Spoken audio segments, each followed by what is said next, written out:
He's come out of nowhere and we don't know who he is. What do we know about him? He's leading desperate people.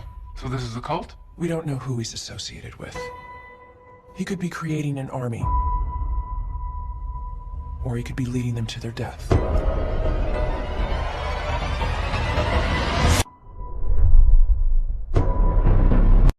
Halo guys, bersama lagi di channel saya Dirangkum Film Official. Kali ini saya akan menceritakan seluruh alur cerita dari film yang berjudul Mesia yang telah rilis pada tahun 2020. Film ini sangat ditunggu-tunggu di tahun kemarin karena sempat bikin heboh dunia maya. Dalam trailer film ini menampilkan seorang pria yang mana pria itu menunjukkan sebuah mukjizat dan memiliki pengikut hampir penduduk seluruh dunia. Oke, siapakah pria ini sebenarnya? Oke, nggak usah berlama-lama lagi, kita langsung saja ke ceritanya guys.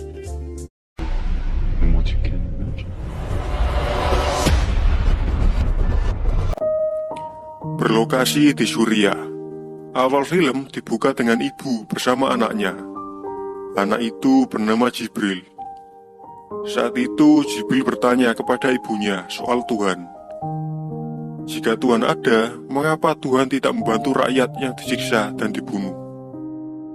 Pada saat itu, lalu ibunya menjawab bahwa semua itu adalah takdir, dan semua itu juga sudah direncanakan oleh Allah.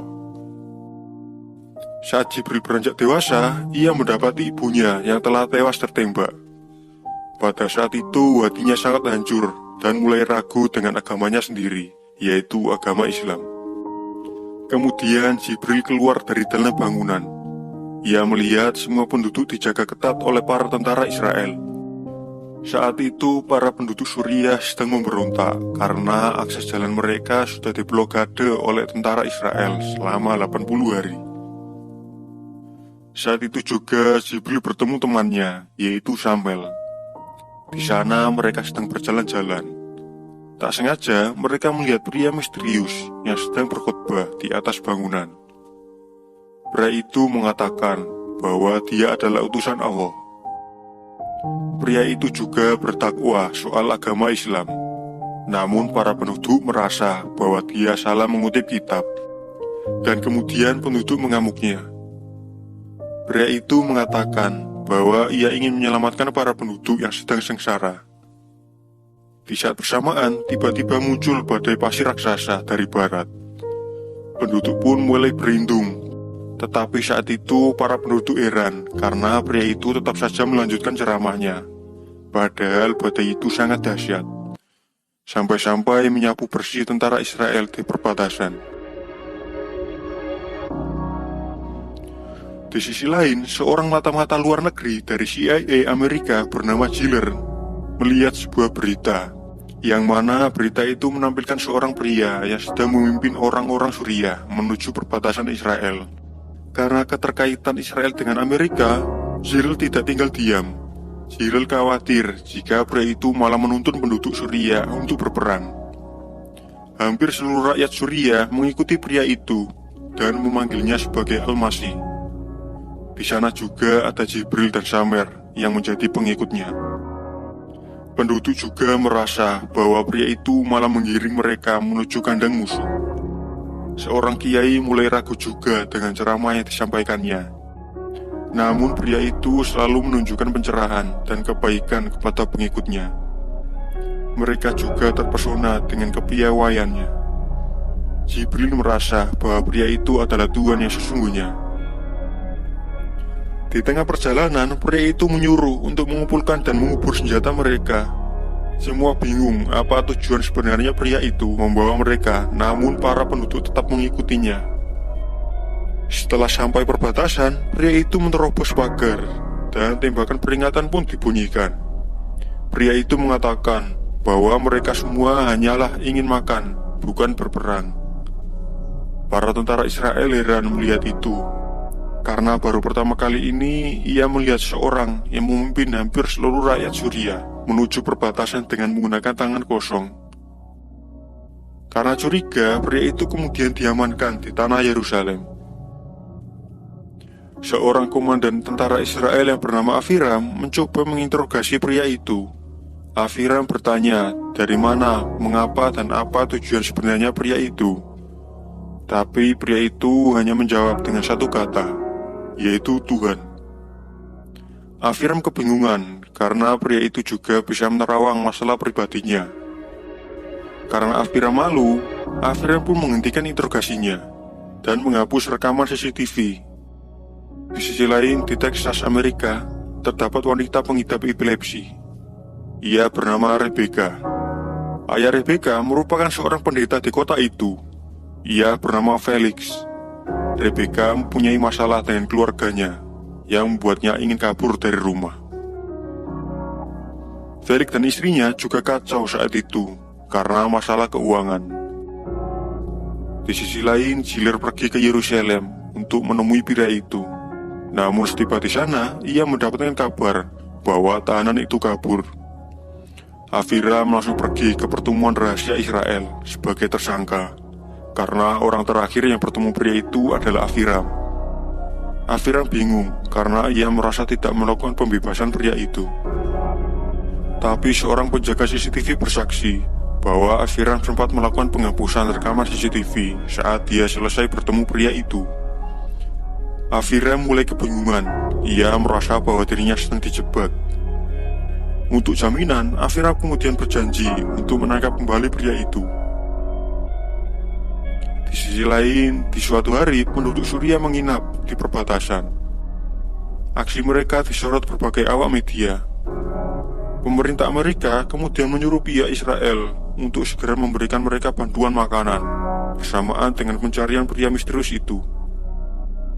Saat itu, para penduduk Suria tahu bahwa pemimpin mereka telah kabur. Mereka langsung bersorak-sorak mendengarnya. Mereka meyakini bahwa Al-Masih akan kembali. Esok harinya, pria itu terlihat sedang berjalan menuju tempat ibadah paling suci di Yerusalem. Para wisatawan mulai tahu bahwa dia adalah buronan, tetapi pria itu bertingkah seperti tak ada apa-apa. Dan kemudian ia berceramah di depan masjid. Semua orang di sana mendekati dan mendengarkan ceramah pria itu. Pria itu mengatakan bahwa ia adalah firman Allah, dan barang siapa yang mengikutinya, niscaya mereka akan selamat. Semua orang kemudian merekam pria itu. Tak lama kemudian, para tentara Israel menyergap tempat itu. Tembakan peringatan pun terdengar. Di saat bersamaan, terdapat anak kecil dari Palestina yang tertembak di dadanya. Suasana pun kacau. Orang-orang Palestina mengira bahwa tentara itu telah menembaknya. Para tentara pun kebingungan karena perasaan mereka hanya melepas tembakan ke arah atas. Di sela kekacauan, pria itu menyentuh anak itu, dan dalam sekejap lukanya sembuh. Pria itu langsung hilang entah kemana. Para tentara Israel pun kebingungan mencarinya saat itu. Orang-orang menyaksikan bahwa pria itu membawa mukjizat. Giller yang sedang berada di Yerusalem tak sengaja mendengar berita itu. Kemudian ia langsung bergegas pergi ke lokasi kejadian untuk mencari tahu. Ia melihat bahwa Palestina dan Israel mulai berselisih kembali karena penembakan itu. Giller juga melihat bahwa di setiap sudut tempat itu juga banyak kamera CCTV. Selang beberapa saat pun berita bertebaran bahwa Palestina dan Israel kembali saling bermusuhan. Para penduduk di perbatasan Yerusalem kembali bentrokan. Di sisi lain, pria misterius tersebut viral di YouTube karena mukjizatnya. Banyak yang menyebut pria itu adalah panglima perang akhir zaman. Para ulama Arab pun menanggapi dan memperingatkan untuk tidak terpengaruh dengan pria itu. Di sisi lain, Giller menemui penjaga monitor di CCTV dan menganalisa kejadian itu. Namun ia heran karena ia melihat bahwa tentara Israel itu hanya menembakkan senjata ke arah atas satu kali. Ditambah lagi anak kecil itu berada di tengah kerumunan orang, jadi mustahil jika anak itu tertembak. Giller merasa bahwa kejadian itu hanya sandiwara. Ia langsung pergi ke Palestina untuk mencari anak itu. Setiba di sana, Giller mendapat informasi dari warga bahwa anak itu telah dibawa ke pusat kota. Karena penduduk yakin bahwa anak itu adalah anak suci yang telah disentuh Tuhan. Mendengar itu, Giller pun pergi karena percuma juga menangkap anak itu. Kejadian mujizat itu kemudian viral dan menyebar cepat ke penjuru dunia. Media televisi seluruh dunia dipenuhi oleh berita heboh itu. Di Texas saat malam, Rebecca mulai kabur dari rumahnya. Tetapi di tengah perjalanan, ia melihat badai tornado yang menuju ke kotanya. Felix dan istrinya kebingungan mencari Rebecca. Seluruh penduduk pun masuk lubang bawah tanah. Di saat mau menutup pintu lubang, Felix melihat Rebecca yang berdiri tepat di depan badai. Di saat bersamaan, teman Rebecca mencoba merekam momen itu, dan tiba-tiba ia terkejut. Di sisi lain, Giller bersama timnya terkejut melihat postingan yang baru diunggahnya di Facebook 4 menit yang lalu. Giller melihat pria itu tiba-tiba berada di kota Texas yang telah tersapu oleh tornado. Di dalam video itu, pria tersebut telah melakukan mujizat juga di Texas, yaitu menyelamatkan nyawa Rebecca. Giller heran karena pria itu bisa pindah begitu cepat dari Yerusalem ke Texas. Giller langsung meminta rekannya untuk membukukan postingan itu, dan jangan sampai menjadi viral.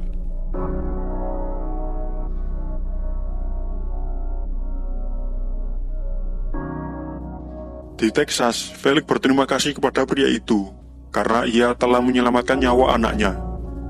Felix bertanya, bagaimana dia bisa melakukan hal itu, karena Felix juga pernah melihatnya di TV, bahwa pria itu juga melakukan mujizat di Yerusalem. Lalu pria itu menjawab bahwa dirinya adalah Tuhan.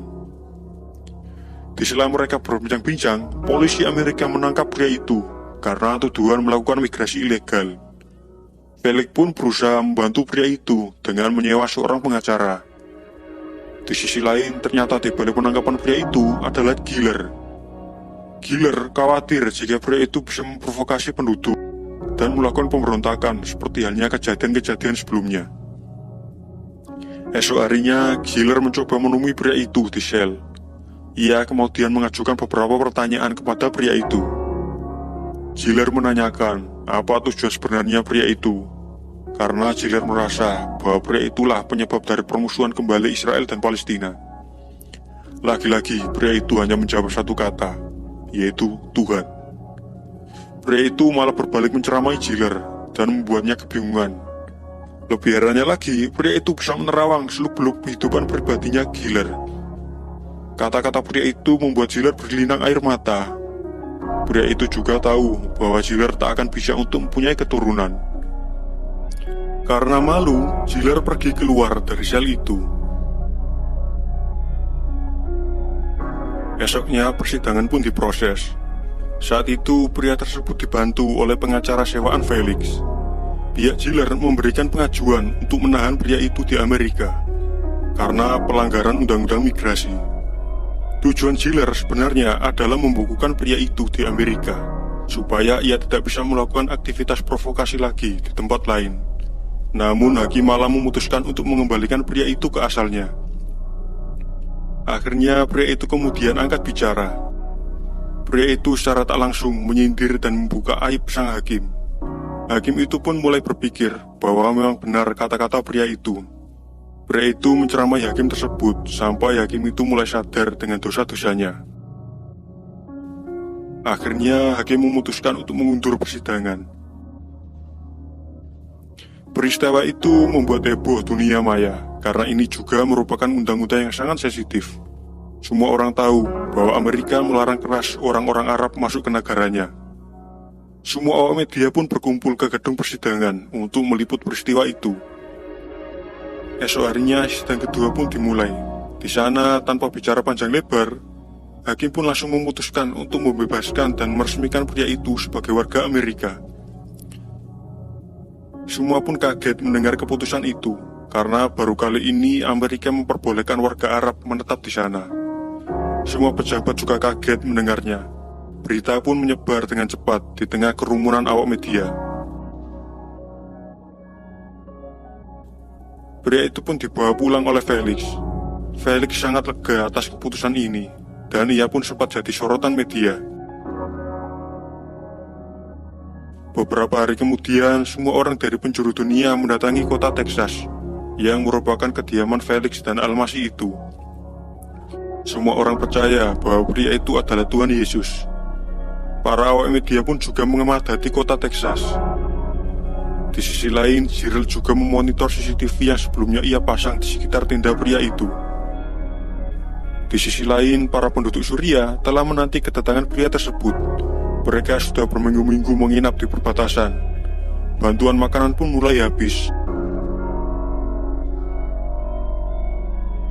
Saat mereka mendirikan sholat, salah satu warga tewas kelaparan. Samer pun memutuskan untuk kembali ke Suriah. Namun Jibril menolaknya. Jibril yakin bahwa pria itu akan kembali dan menolongnya. Namun Samer menjelaskan bahwa kenyataannya pria itu telah berubah menjadi tuhan orang-orang Amerika.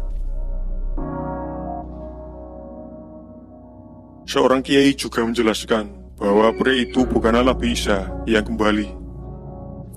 Mereka akhirnya memutuskan untuk mengungsi di negara terdekat, yaitu Yordania. Namun Jibril tetap saja menunggu pria itu di perbatasan. Samer pun terpaksa harus meninggalkannya karena ia merasa bahwa Jibril telah murtad. Di sisi lain, Aviram pergi ke Amerika dan menyamar di sana. Ia membeli pistol dan kemudian berangkat menuju Texas. Ia mempunyai misi untuk menangkap kembali pria itu. Aviram langsung pergi ke belakang tenda pria itu dan menodongkan pistol. Di saat bersamaan, Jibril melihat kejadian itu dan lari menghampirinya. Namun ketika Aviram akan menembaknya, tiba-tiba ia menjadi ragu dan menggagalkan misinya. Pria itu kemudian pergi meninggalkan Aviram. Jibril kemudian menemui dan memberitahu Aviram bahwa ia juga sedang menyelidiki pria itu. Jibril meminta Aviram untuk membiarkannya karena Jibril juga ingin mengetahui pria itu lebih dalam. Semakin hari, pengunjung semakin padat.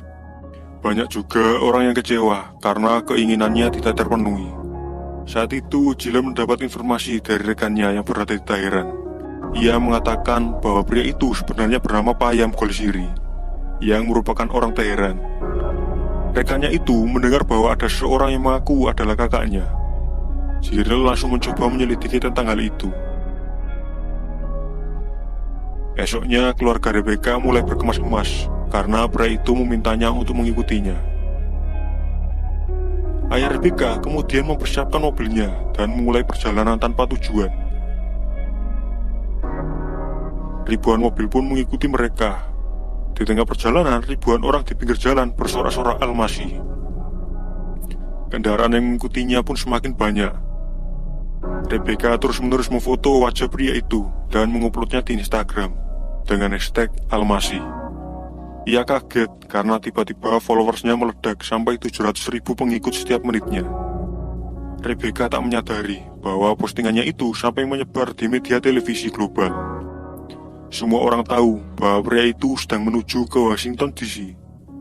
Di sana puluhan ribu kendaraan terparkir di depan gedung putih, dan berita pun secara live tersebar di seluruh dunia.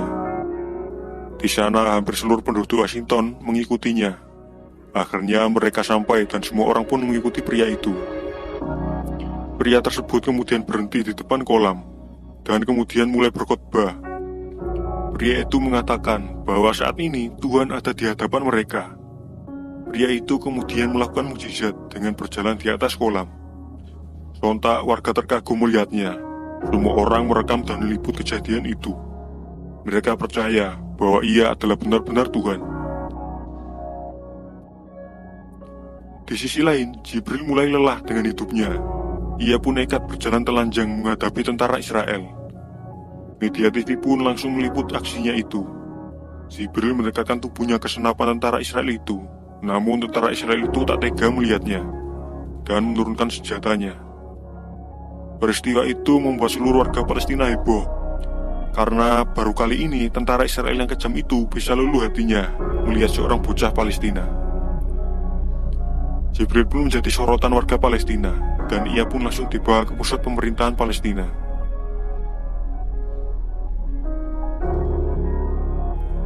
Di sisi lain, di Yordania, Samer menginap di sebuah pondok yang mewah. Samer juga dilayani dengan sangat baik di sana. Di sana, Samer dididik oleh seorang guru yang piawai.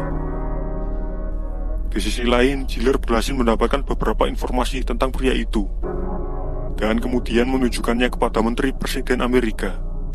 Namun data-data yang dimiliki Giller tersebut masih tergolong asumsi. Menteri pun menolak info itu dan menyuruh Giller untuk mencari bukti nyata. Di Washington DC, keluarga Rebecca pun mendadak kaya raya sejak kehadiran pria itu. Ia membeli sebuah hotel khusus untuk pria itu yang dianggapnya sebagai Tuhan. Tempatnya pun tak pernah sepi oleh media televisi. Di Teheran, rekan Giller yang dijuluki Gio itu mendatangi rumah kakak Almasi itu. Kakak Almasi tersebut bernama Ardan Ghonsili. Ia bertanya soal kehidupan adiknya dari kecil. Saat Ardan menjelaskan kehidupannya, rekan Giller diam-diam merekamnya melalui PC. Ardan mengakui bahwa ia kaget melihat adiknya yang tiba-tiba disembah oleh penduduk dunia. Ardan berkata bahwa dari kecil adiknya memang pintar dan pandai dalam memainkan trik sulap, terutama trik ilusi. Namun ia memiliki gangguan kejiwaan delusi yang membuat dirinya mengaku sebagai Mesias dari kecil. Ardan juga memperagakan trik ilusi yang sering dimainkan adiknya itu. Di sisi lain, Presiden Amerika Serikat mengadakan pertemuan rahasia dengan pria itu. Tampaknya Presiden juga terpengaruh oleh pria itu. Kemudian pria itu menyuruh Presiden untuk menarik kembali seluruh pasukan di perbatasan dan menyuruhnya untuk menghilangkan aturan-aturan yang mendiskriminasi rakyat. Setelah pertemuan itu, pria tersebut kembali ke hotel dan menjawab pertanyaan para wartawan. Pria itu juga memberitahu bahwa tadi malam ia mengadakan pertemuan dengan Presiden. Sontak semua wartawan kaget dan semua orang semakin percaya bahwa pria itu adalah benar Isa Al-Masih atau Yesus. Di Palestina, Jibril menjadi sorotan rakyat. Dia diminta untuk mendeklarasikan perdamaian antara Israel dan Palestina. Namun ia merasa ragu mengatakannya karena ia memang demam panggung. Di sisi lain juga, Giller berhasil mengumpulkan bukti dan fakta tentang pria itu. Nama asli pria itu adalah Payam Ghonsili, pengidap gangguan jiwa delusi, dan sempat masuk rumah sakit jiwa selama 6 bulan. Giller kemudian menemuinya dan memberitahunya bahwa semua ini akan terungkap.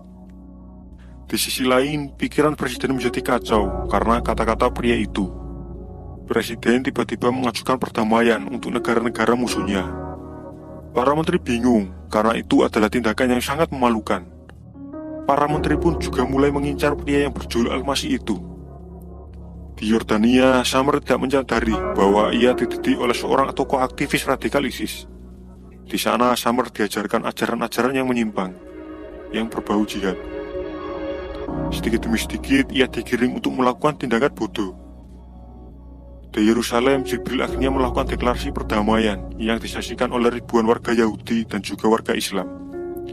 Di sisi lain juga, Samer sudah siap dan diantar untuk melakukan misinya, yaitu bom bunuh diri. Sebenarnya, Samer sangat ketakutan, namun gurunya meyakinkan bahwa ia di jalan yang benar. Samer langsung menuju dalam masjid, dan ia membuka jaketnya, tepat di hadapan semua orang. Semua orang kemudian berhamburan keluar karena melihat bom di tubuhnya. Namun Samer akhirnya memutuskan untuk menggagalkan aksinya, karena ia belum siap. Tapi naas, guru Samer mengaktifkan bom itu dari luar. Dan bom itu akhirnya meledak, korban tewas sangat banyak akibat pengeboman itu. Rekan Giller yang bertugas di sana pun juga tewas. Namun Shin memperlihatkan bahwa Jibril masih bisa bertahan hidup di sana.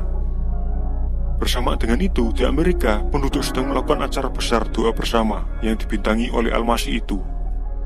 Namun pada saat itu juga, pria tersebut diculik oleh Aviram dan kelompoknya. Felix pun kebingungan mencarinya. Aviram membawa pria itu menaiki pesawat dan berniat mengirimnya kembali ke tahanan Israel. Orang suruhan Aviram adalah sang menteri Amerika. Menteri itu pun kemudian menyuruh media global CNN untuk segera menyiarkan bahwa pria yang disebut mereka Tuhan itu palsu, dengan bukti-bukti yang diberikan Giller sebelumnya. Esoknya, berita pun mulai tersebar bahwa Al-Masih tersebut ternyata palsu. Semua orang pun kecewa mendengar berita itu. Berita itu pun membuat Felix hancur dan malu, sampai-sampai ia nekat membakar gerejanya sendiri. Di sisi lain, pesawat yang ditumpangi Aviram dan pria itu tiba-tiba meledak. Aviram mulai sadar bahwa pesawat itu sudah ditanam bom oleh Menteri Amerika. Namun Aviram heran. Di tengah pesawat terombang-ambing jatuh, pria tersebut terlihat santai. Akhirnya setelah beberapa saat, pesawat itu pun terjatuh di sebuah ladang bunga. Seorang anak desa melihat peristiwa itu dan mendekatinya. Beberapa saat kemudian, Aviram tiba-tiba tersadar. Ia diberitahu oleh anak kecil itu bahwa sebelumnya ia sudah mati. Namun berkat pria itu, ia bisa hidup kembali. Aviram juga melihat pria itu sedang berjalan tanpa luka sedikit pun. Aviram juga melihat temannya yang sujud di hadapan pria itu. Aviram pun heran siapa sebenarnya orang itu. Jika ia benar-benar Tuhan palsu, bagaimana dia bisa menghidupkan kembali dirinya? Akhirnya film pun ditutup dengan pria itu yang sedang menatap Aviram. Dan film pun selesai. Oke guys, bagaimana pembahasan film kita kali ini? Kalau ada kritik dan saran atau request sebuah film, silakan komen aja di bawah guys. Dan juga film ini belum selesai ya, karena ada season 2-nya. Kalau kalian ingin ada season 2-nya, silakan komen aja di bawah guys. Oke, jangan lupa like, comment, and subscribe agar tidak ketinggalan video-video menarik dari channel kami. Oke, bye-bye guys.